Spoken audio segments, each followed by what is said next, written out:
petraka ny fiangonana anaty toerana izay nareo.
Fahalantsika tsara an'Andriamanitra antsika sy Jesu.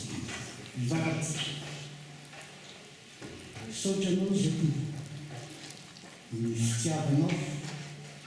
Tantananao mandrakariva ny fiainanay. Saotra anao ny fahasoavanao. Arizako tsy tapaka aminay. Io manandre ny teninao ny teninao izay torino. Eo aminay ny fananamasina. Izay ny mandray izay tinombaminay. Fa izy hoe mahalala ny ampon'ny olona fa tsy ny tenany ihany.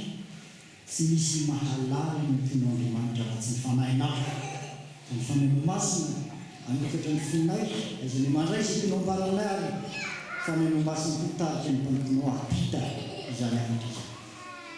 Dia misy manateny izay fomba Andriamanitra izy ianao. Ka aoka ny teny vavanay. Ny fisaina ny kasitrany masina vavatana ny fifanavitra aminay. Ny anarana Jesu Kristo. Amen. Diavako malala ialady anivy alady fahatelo amin'ny volana janoary no amin'ny fandarana ny taona-piangonana natao hoe alady tsotra voalohany ndray zany ny taona-piangonana. Fataontsika moa fa ny fandaminana ny taona-piangonana dia manomboka amin'ny advento dia mipita mako amin'ny epifania dia manomboka ny alady tsotra dia miditra amin'ny kareny ny paska ny pentecoste ny trinité dia miverina indray ny alady tsotra. Ary dia asehoantsika zany amin'ireo loko liturjika eo amin'ny fiangonana ny kareny hitantsika ny volomparasy, ny paska, ny krismasy sy ny epifania dia ny fotsy, ary ny alady tsotra dia ny maitso. Dia ny kareny ndray zany dia ny kareny adively mantsy voalohany fa diso ny kareny dia volomparasy dia paska ndray fotsy dia aveo lasa menamena. Zany hoe raha ny tena tokony izy amin'ny fandamina mpemona dia tokony maitso androany nefa ny miavona rehefa mifampidiniky zay maly hoe aleo toizana aloha ny fotsy ohatrany hoe epifania sy ohatrany hoe krismasy antony anakiroa no natonga izany satria mialady an'io dia misy zavatra ngeza be izay tsy azavantsika satria anio no anokafana ihany koa ny herinandro fiaraha-mivavaka eran-tany iarahan'ny kristiana ndraiky zany hoe anio zany manomboka ny prière universelle des chrétiens zany. Tsika malagasy moa zany dia manokana fotoana ekumenika ataontsika amin'ny herin'io tondrakandro ny anaovana izany nitsika eto amin'ny Ile de France zany no misy fanivonantsika fa manomboka anio zany eran-tany. Ary hitantsika koa tamin'ny vaky teny izay voalahatra androany teo fa milaza be dehibe momba ny fahasoavan'Andriamanitra izay arotsaka amin'ny olona izany izay fahasoavan'Andriamanitra izay mitsarovana amin'ilay loko fotsy. Raha tetitsika zao androany dia zavatra fahasoavana nakentsika teto ny batisa izay niraisy ny zanatsika, ny fanokanana ireo dekôna ireo, ny fanaisana ireo mpanompon'Andriamanitra fahasoavana ka zany rehetra zany mampatsiaro antsika ilay zava-dehibe ataon'Andriamanitra ho antsika. Ny anakinako miakatra amin'izao alady izao dia ao amin'ny taratasy nisoratany apôstôly Paoly amin'ny Korintiana nivakiana tamintsika teo fa mahazatra antsika an'io efa averina amintsika zany. Paoly voantso apôstôly Jesosy no sitrapon'Andriamanitra asosy tena rahalahy mamandry ny fiangonan'Andriamanitra izay no hamasinina ao Kristy Jesosy, olona voantso sady masina mba amin'izay rehetra miantso ny anaran'i Jesosy fitontsika eny amin'ny tany rehetra dia azo izy amintsika ho aminareo ane ny fahasoavana sy ny fiadarana avan'Andriamanitra raintsika sy Jesosy Kristy. Le tapany faran'izay hoe ho aminareo ane ny fahasoavana sy ny fiadarana avy amin'Andriamanitra raintsika Jesosy Tompo izay natao hoe fiarabana apôstôlika.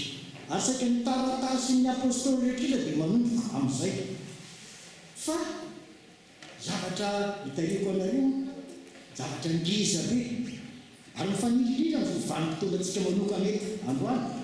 Dia voalohany indrindra ny apôstôly Paoly dia milaza izy hoe voantso noho ny sitrapon'Andriamanitra.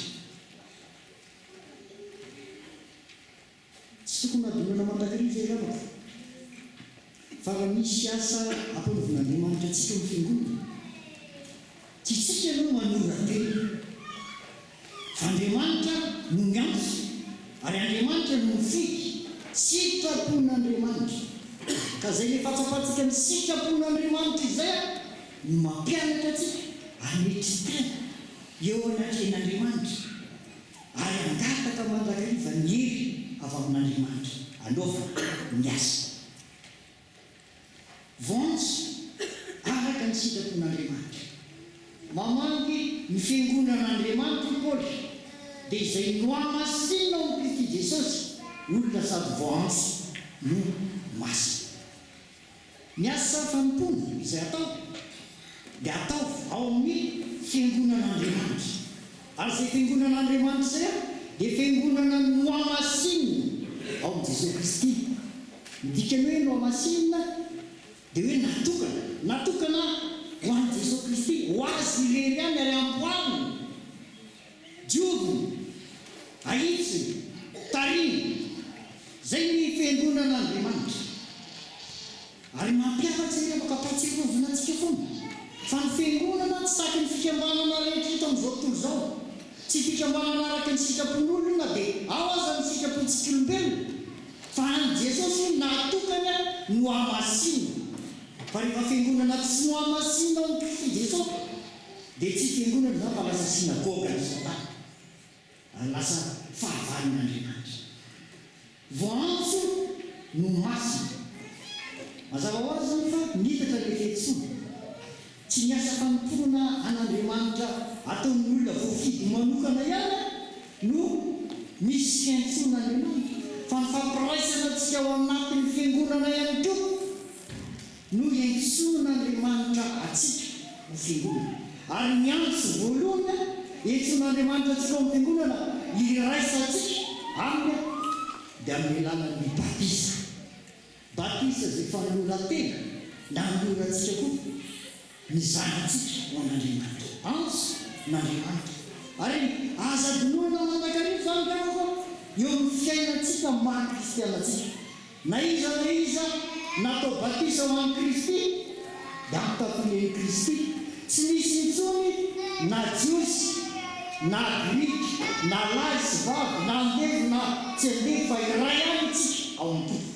Zany hoe le fiantsoan'Andriamanitra atsika dia sady anomezan'Andriamanitra voninahitra atsika, ampihevanan'Andriamanitra atsika any sy atonga tsika zanak'Andriamanitra indray, nefa koa anamboaran'Andriamanitra atsika sy anomezan'Andriamanitra atsika andraikitra eto amin'izao tontolo izao. Ary zay ndraikitra zay masina ny fiangonana hoe fiangonana voantso sady masina mba amin'izay rehetra miantso an'i Jesosy Kristy.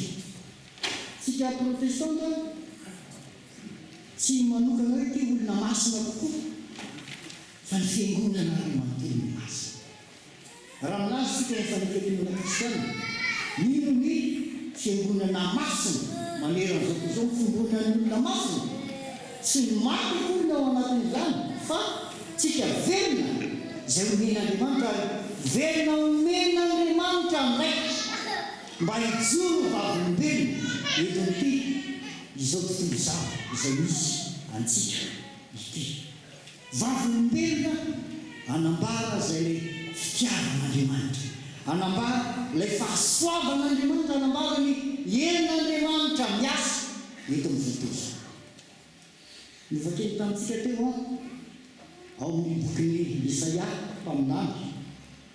Io boky voalahatra tamintsika androany io dia anankiray amin'ireo antsoina hoe hira efatra.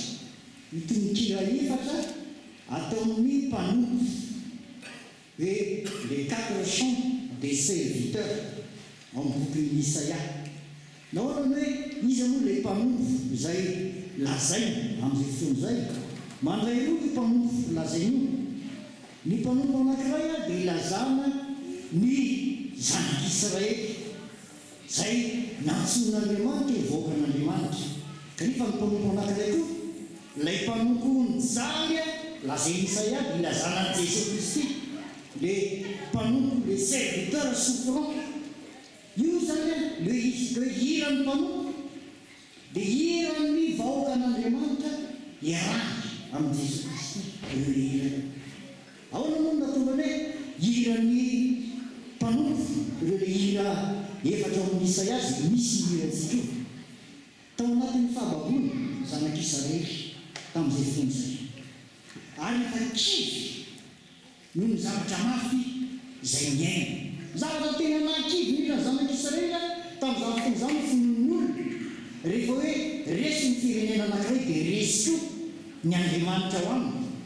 Zany hoe araky ny tanàna zany dia misy le Andriamanitra sy ny firenena dia iny mitoponika. Rehefa resy zany dia resy koa le Andriamanitra ao aminy. Zay ny fononana zatra ny olona tamin'izay fotoana izay. Zanak'Israely nefa fa mananomboka niny fa Andriamanitra irery ihany, ny tompo irery ihany no Andriamanitra. Fa ny sarany ankoatran'izay dia sampy tsisy dikany. Ka tao anatin'ny fahakiviany izy rehefa dia tody tamin'Andriamanitra, mivavaka tamin'Andriamanitra. Ahitsika tsara ilay hiran'ny fahababoana, ny salamo. Io moa dia mirain'ny mpanakanto tatoriny hoe by the river of Babylon. Ahitsika tsara io hoe teo amoron'ny ony Babilôna, teo no nitovany nay nanala elo amin'ny Sion.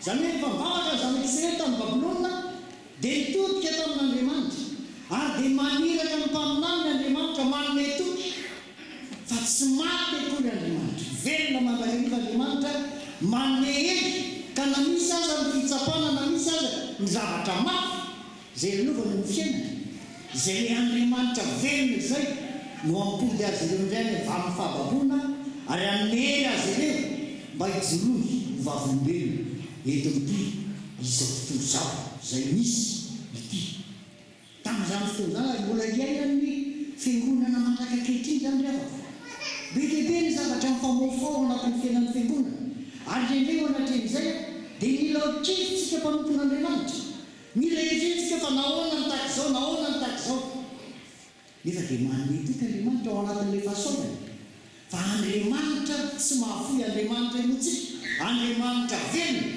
ary Andriamanitra miasa manaraka fa saingy izao rehefa ary fangarotsika amin'ny Andriamanitra io Andriamanitra io izany hoe ilay Andriamanitra ny Baiboly Andriamanitra Jesosy Kristy ary fangarotsika amin'ny Andriamanitra hafa misy karazan'Andriamanitra anankiroa miavaka tsara amin'ny anankiroa ba eto amin'izao tontolo izao ity izay no atao hoe fampoatsampy moderne tsy le fampoatsampy hoe rakely malaza na nireny sampy reny fa fampoatsampy moderne anankiroa Andriamanitra samihafa ary le fampoatsampy moderne io tsy zavatra hita maso fotsiny misy eo fa miainga avy amin'ny saina amin'ny fahalalana ny fampoatsampy voalohany Andriamanitra ivavan'olona ankehitriny io no lazain'ny mpampinika eto hoe deisme izany hoe mino an'Andriamanitra ny olona fa Andriamanitra araky ny saina ary ny fampianaran'ny deisme dia hoe misy Andriamanitra sa izao i Andriamanitra io rehefa nahary an'izao tontolo izao dia nanome fahafana ho an'ny olona nanome ny zavaboary nandeha amin'ny lalany ka tsy miraharaha intsony izy izay fiainan'ny olona fa dia mahazo manao izay tiany atao daholo ny zavaboary rehetra misy sarin'olona anankiray lazany zareo anazy izy hoe tahaka ny mpanao sambo anankiray zany alina teo mavita sambo ngezabe anankiray izy mandeha ilay sambo fa rehefa mandeha ilay sambo tsy mivakolo amin'izay fiainan'ny totozy anankiray ao anatin'ilay sambo izy izany hoe tsy hisy raha iny izay fiainan'ny rehetra fa mandeha amin'izay tiany atao zay le deisme ary ny deisme io mahazo fahana be io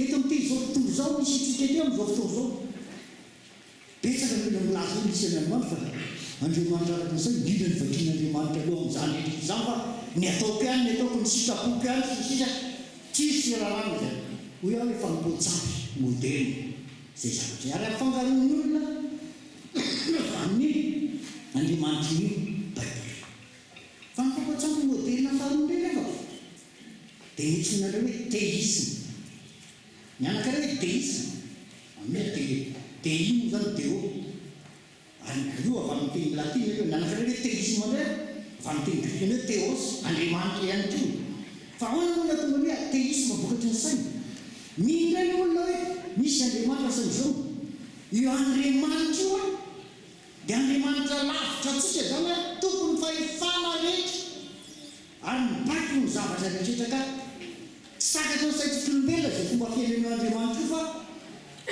izy fotsiny tsy maintsy ajaitsika manaraka izy ary ny tena grava zany indray dia atao Andriamanitra fanarim-pako i Andriamanitra io voana hoe Andriamanitra fanarim-pako diopibel rehefa misy zavatra manahirana naresika fena desy aleova zany fa zay ny sitrapon'Andriamanitra jero anareo tsara sotsitoaka dia mamo dia mandeha dia mijery dia tataka ny tongotra dia ao na finoana akory atao fa zay ny sitrapon'Andriamanitra ina nidiran'Andriamanitra amin'izany zany manolo atao ary amin'ny endrika maro samihafa tahaka izay ny teisme ataony olona ahirika amin'Andriamanitra dao rehetra vokatra tsy mahatsara teny ho tompony naraikitra ny olona fa dia io Andriamanitra io tia ny ampiasainy no Andriamanitra io zany ka mivavaka izy mandrakatra rehefa tsy manao araka ny sitrapony dia tsy iny fa mitady Andriamanitra hafa indray izy ary dia mahazo vanako io io teisme io amin'izao fotoana izao ary tena manitaka rehefa satria manjary mangeteka fahagadrana ny olona te ampiasa ny Andriamanitra io olona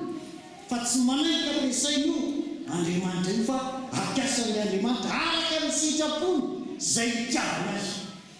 Hitanareo tsara fa mitombo tao zao karazana tokom-pivavahana rehetrarehetra zao ary dia mandroboka an'olona ity ny tena izy.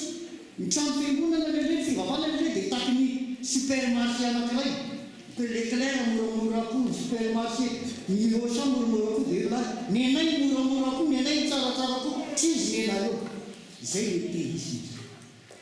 Ary zany tsy ny Andriamanitra ny Baiboly zany fa ny Andriamanitra iny tsika, Andriamanitra Jesosy Kristy zay miantso antsika, nanamasina antsika, miantso ny anarany Jesosy Kristy. Io le nambaran'izao na Paolo Batisa rehefa misehotra, ino ny zanak'olon'Andriamanitra zay manaizy fahotana zao fotsy. Zay fanambarany Jaona Paolo Batisa raha milaza zay zanambaran'i Jesosy Kristy izy. Ino amin'ny tiany lazainy hoe ino ny zanak'olon'Andriamanitra manaizy amin'ny fahotana zao toy izao. Ny zanak'olona dia mampahatsiaro antsika mifanatitra. Teo amin'ny zanak'Israely, zanak'olona tsy misy ireo natao fanatitra. Voalohany indrindra nanaovana fanatitra namonona ny zanak'ondry tamin'ny andro ina zao. Inona namonona zanak'ondry voalohany teo amin'ny zanak'Israely? Tamin'ny andron'ny Pasika. Navonoana ny zanak'ondry dia ny rano natete teo am-baravarana ka dia nilalova ny mpandriana fotsiny zay misy le rano. Zany hoe le zanak'ondry no vonoana, ny rano le zanak'ondry no nahavelona. Dia misy any koa nanao fanatitra i Abrahama araka ny fomba tanjany fotoana zany ary tena fa misy latra ary nangatana toko taminy zarantoetra azy atoloany zanakao fanatitra Isaka. Dia nety izy nampitany azy Isaka rehefa dao ny fombafomba fa izy le atao fanatitra. Izy Abrahama hoe Andriamanitra no malala anyme. Ny fikasany Abrahama dia Isaka no atao fanatitra. Ka nantsy teo ny fotoana farana dia nisy monjy zay milin'Andriamanitra. Zay le mariky le zanak'ondry. Zany hoe le zanak'ondry ary iraitsika io rehefa maharaitsika hoe ry zanak'ondrin'Andriamanitra zay manaiky ny fahotana zao toy izao mampahatsiaro ilay fanatitra, ilay fisoloana nataon'i Jesosy Kristy, fanavotan'Andriamanitra, fanavotan'i Jesosy atsika tamin'ny alalan'ny fanorany tena ny solony atsika. Ny Andriamanitra inotsika, ny Andriamanitra ny Baiboly dia tsy Andriamanitra araky ny saitsika fotsiny ihany fa Andriamanitra fitiavana ary ny fisehoany tena fitiavana. Dia araka ny teny Jesosy hoe tsy misy manana fitiavana lehibe mihatra noho izao dia ny manolotra ny amonjy misakaiza. Zay ny Andriamanitra ny Baiboly. Tsy misy Andriamanitra inotsika raha tsy Andriamanitra Jesosy Kristy zay maty teo amin'ny hazo-fijaliana nefa mitsangana tamin'ny maty nahavita ny fampivanana antsika tamin'Andriamanitra. Mazava ho azy nefa fa ny kristianina no amasinina, ny kristianina zay mandany hazo-fijaliana tsy kristianina zany. Misy atoko-pivavahana ny fotoana izao be dehibe fa misy tsy manaiky ny hazo-fijaliana Jesosy Kristy. Ary naitsika kristianina koa azy tsy azo fijaliana dia aritsika fa hitonja fijaliana. Zany maivamaivana tokoa zany fa azo fijaliana tsy toko hoe na iza niza tsy mandany tena ka mitondra ny azo fijaliana tsy mendrika atao mpianatra izy. Me mitondra ny azo fijaliana Kristy tsy hoe izao akory tsy hoe iny afa dia mitondra ny azo fijaliana Kristy. Marika sary fotsiny ihany ke afaka fa ny azo fijaliana Kristy dia ilay fijaliana miaretany tompoko ary mbola apahana tena iny fa zakain'izay mino azy vao nampatodina tao hoe zay rehetra tao velona araka ny sitrapon'Andriamanitra tefa naraka Andriamanitra dia enjeny. Misy zavatra manahirana foana ho fiainantsika fa saingy izao asa donona fa mifahasoavan'Andriamanitra efa resiny Jesosy misolo antsika io ka rehefa mitodika amintsika dia omeny hery zay rehetra mino azy dia omeny hery tonga zanak'Andriamanitra ary maharesy zao toy izao. Ary zay natonga ny apôstôly Paoly vakivavy ao ny Romanina toko fahavalo. Inona no lazaitsika?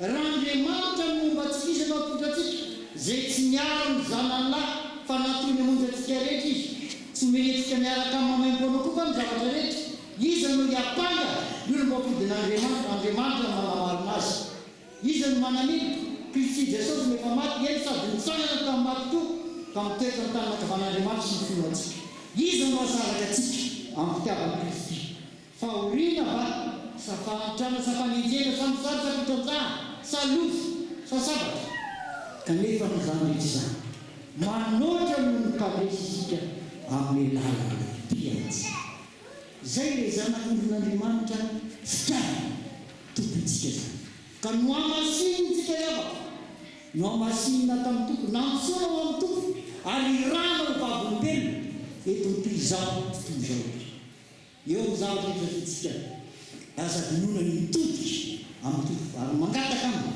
mba ho tafiny hery sy feno fahasoavantsika dia aefa mihoatra no zay iverina sy zay santsika iny le namako zany hafatra zany iainantsika le mahafatatsika zao taona vovodiavitsika izao andriamanitra mombasi mitarikatsika vinahitra n'andriamanitra ny zanaky fanamasina azaka amin'ny sekatriny avanaratsika sanganandray fay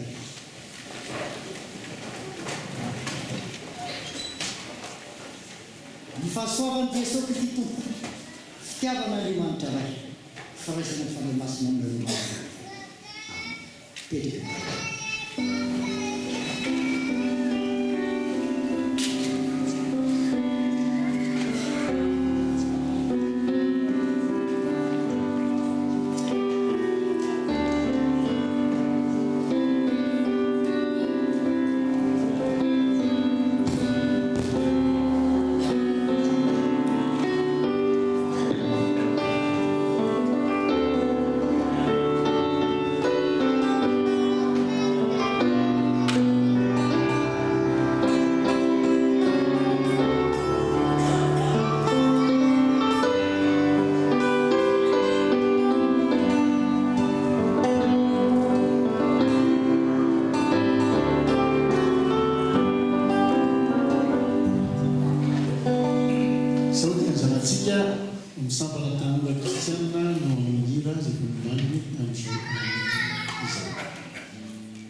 Velelatrapa amin'izena natratra izao alahady maraina fadimy ambin'ny folo janoary taona fito ambin'ny folo sy roa arivo izao ka hoy ny tompo aminao Jehova hanome hery ny olony Jehova hitany olony amin'ny fiadanana salamo fa izay am'roapolo ny andimy faraka am'roapolo ampifaliana hatrany ihany koa ny arabananareo vahiny rehetra sendra mandalo mitsidika ny tafo serzy anio ary arabaina manokana toy izany ihany koa ianao izay nahatratra nakalaza ny tsingerin-taona naterana tamin'ny herinandrindry ny tompony hanome hery tanjaka ary fahasalamana ao anao ahafahanao manompo azy hatrany amin'ny andro rehetra ho avy izay mbola omeny anao vaovao avy eto am-toerana ny diakona voanoresina ry havana dia nanolotra fanomezana ho an'ny fiangonana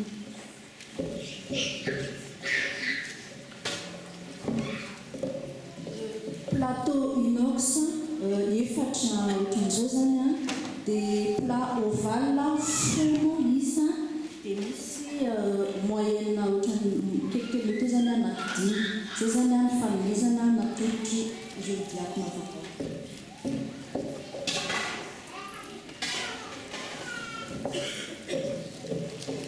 fivorian'ny komita perinasa sy vaovao ny asabotsy raika am'roapolo janoary ho avy izao manomboka amin'ny teoloratsidiso ny tanisadiniko eo amin'izany moa dia efa napatitaka ho azy ireo ny alahady ny taranaka dia kasaina tao ny alahady fa roa am'roapolo janoary ho avy izao koa dia samy iomana ho amin'izany isika ny sekoly ny ten'Andriamanitra dia mitoy hatrany isaky ny asabotsy faharoa ny volana manomboka amin'ny 10 ora arivo vaovaon'ny sampana sekoly alahady mitombo fianaran'izy ireo isaky ny alahady manomboka amin'ny 2 ora sy sasany tsy diso sampana fifoazana asa sy fampaherezana isaky ny alahady faharoa aorian'ny fanompomy fivavahana ary isaky ny asabotsy fahaefatra manomboka amin'ny 7 ora ariva ao amin'ny kofa ihany vaovao avy any ivelany ny taongo vaovao izay karakaran'ny fahafatsa dia kasaina tao ny asabotsy 20 janoary ho avy izao mbola ampitaina amintsika ihany mitodokevitra mikasika izany taratasy voaray avy amin'ny sampana iraisana sekoly alahady izany hoe fitinina fotsiny io zany fa dia ampifaliana no ilazany sampana sekoly alahady fa misokatra izao ny fisoratananarana ho an'ny zaikabe ny sekoly alahady izay atao amin'ny 6-7 mai 2017 any Sainte Tulle ny sarandaso amin'izany dravana dia 96 euro isan'olona ho amin'ny fotoana ilasosiana mandritra ny 3 andro ho amin'ny rehetra tia moa zany dia leko mivantana ny filohan'ny sampana sekoly alahady rehefa avy eo fa tsy ho vakiana fa lavaloha fanasana voaray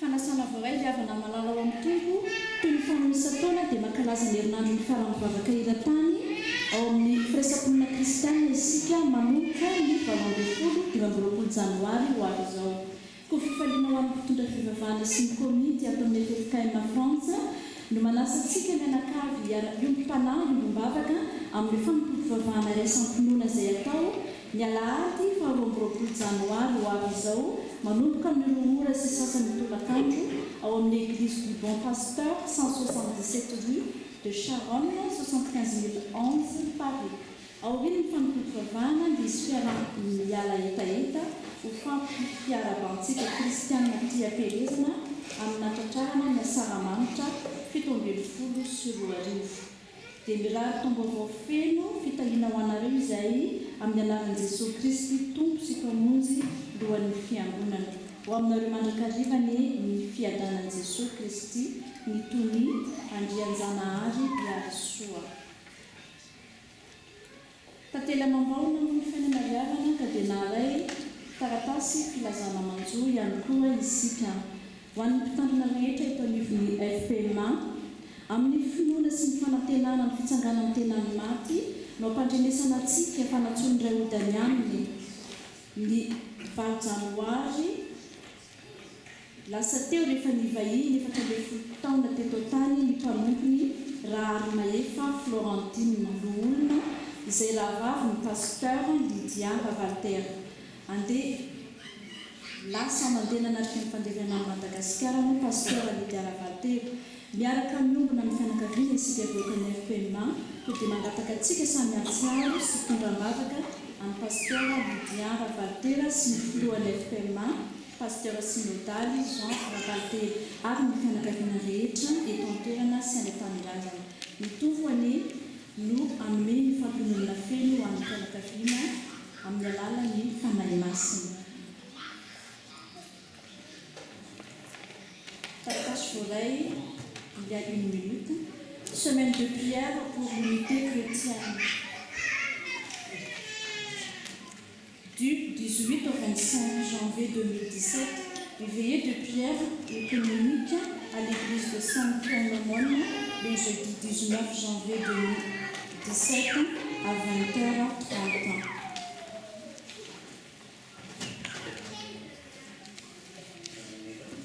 Ny daty tsara ho tadidy rehetra dia hitantsika eo amin'ny retro projecteur daholo.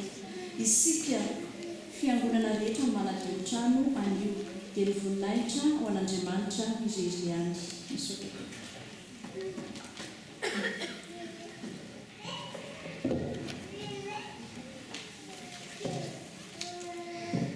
Anatanteraka ny fanaty isika ka eo tontolo mampisetra zany izany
Viao teo hoe sy hay ny tsisotra nitorongon'Andriamanitra manome fampianarana dia fampianarana tsara tokoa ary fampianarana minisy manantenao fa iraitra ao koa ary hojerena amin'ny androm-piainana mandrakarivo.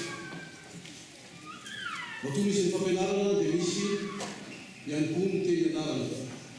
Ny tenin'Andriamanitra avy indrindra azy tsara indrindra izany tenin'Andriamanitra izany ny anaranay izany tenin'Andriamanitra izany no mifampizarana mifakafakaina toy ihany koa ny fomba fiaina inona no entin'ny tenin'Andriamanitra eo amin'ny fiainan'ny tsirairay inona no entin'ny tenin'Andriamanitra ao amin'ny fianakaviana inona no entin'ny tenin'Andriamanitra eo amin'ny firenena ary inona no entin'ny tenin'Andriamanitra ao amin'ny mpiarakaina izany zavatra ny fakafakainay tsy horazako aminareo eto daholo ny terma ny amboateny tamin'izany fa nisy folo izy ireo folo ary anatin'ny vatandritsika dia amin'izay taminay izy nisy didy folo ihany koa ka misy olona manketaeta miala anana azo izany terma folo izany ka afaka manatonanay dia omena azy izany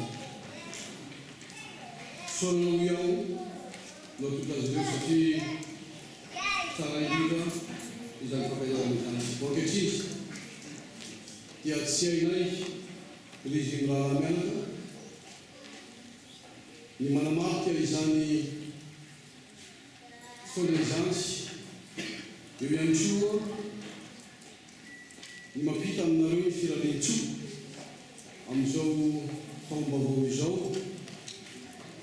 eo ihany koa nefa ny fahoriana izay mianjady fahoriany tompo miara-miasa ny zavatra rehetra asoa sy atsara rehetra misy fahoriana na misy fifaliana dia izy eo mampetsika analandava tsy haino iaho tsy manaraka izao fotoana izao amin'ny anaran'ny fiangonana Sergie ny fiangonana protestanta eto Sergie dia manolotra anareo fanomezana kely dia kely tokoa fa ny tompo no mameno ary ny tompo no manapitra fitiavana ho anareo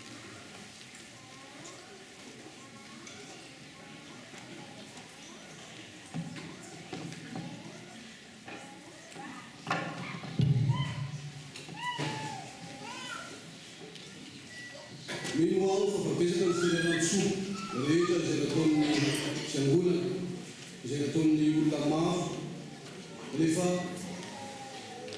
tsy hay tsy ilaza ny fafaliana miaraka aminareo eto ary ny fifaliana ihany koa miaraka manofo ny tompo amin'ny taona vaovao 2017 izy ene no iaro anareo ary izy ny vola ny fiangonana voretinareo ny fitemara nontolo nasionaly ny fitemara Sergie lokale izy no anome anareo efy any anareo tanjaka anany fana ny adidy izay tokony atao amin'ny anaran'i Jesosy Kristy